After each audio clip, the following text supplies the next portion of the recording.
Money is often called the root of all evil, but what if the real story is about trust?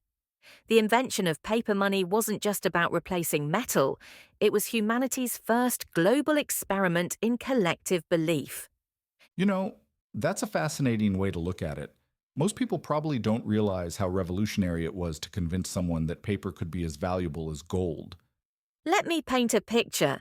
Imagine you're a merchant in ancient China, around 900 CE.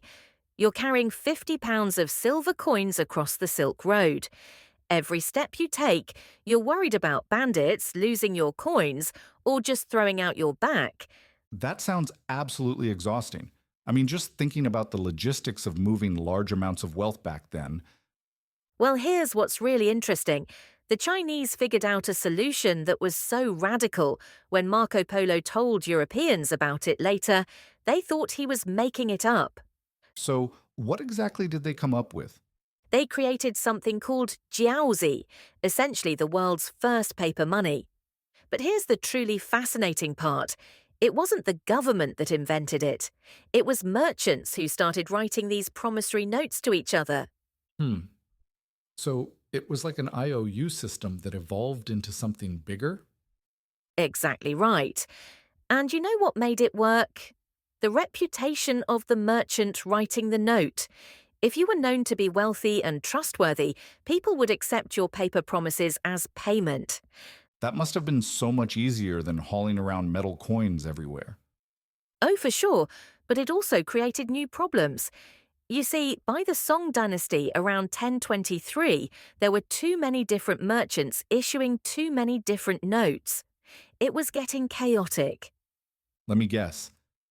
That's when the government stepped in. Right you are. The Song government realized they needed to standardize things. They started printing official notes called Jiao Chao using special paper, unique seals, and specific signatures. Well, that makes sense. You'd need some way to prevent counterfeiting. And speaking of counterfeiting, you want to hear something wild? The punishment for making fake money in ancient China was death. They took trust in the currency that seriously. That seems pretty extreme for what we might consider white collar crime today. Well, here's the thing. They understood that the entire system would collapse if people lost faith in the money. And you know what? They were absolutely right about that. So, how long did it take for paper money to spread beyond China? Now, this is where the story gets really interesting. When Marco Polo came back from China in the 13th century and wrote about paper money, Europeans thought he was telling tall tales. That's kind of hard to believe, considering how universal paper money is now. Well, think about the mindset back then. Europeans had been using precious metals as currency for thousands of years. The idea that wealth could be represented by paper was completely foreign to them.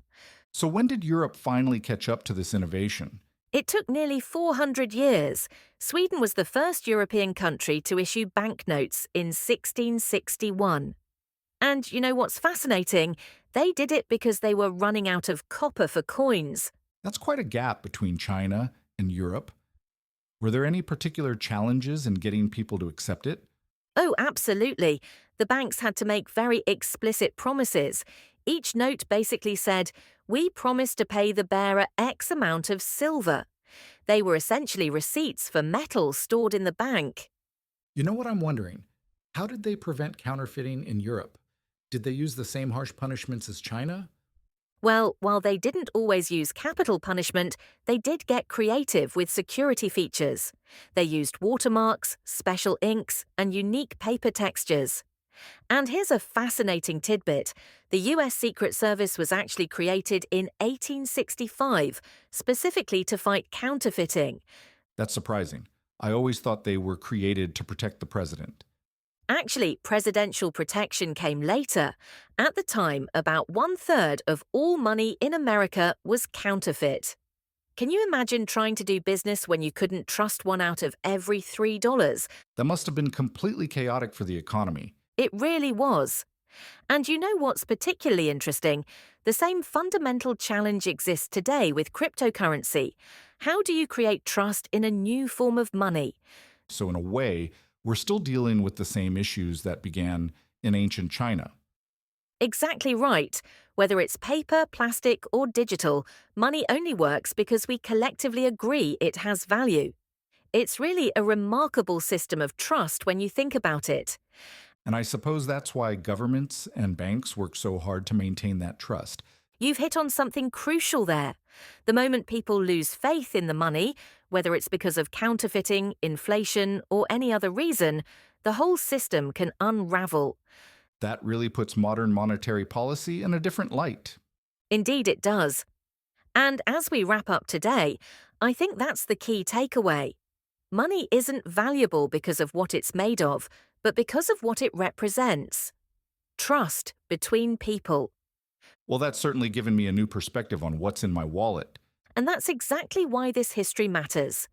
Understanding how we got here helps us understand where we might be going next. Thanks for joining us, everyone, and remember, every dollar in your pocket is built on centuries of trust.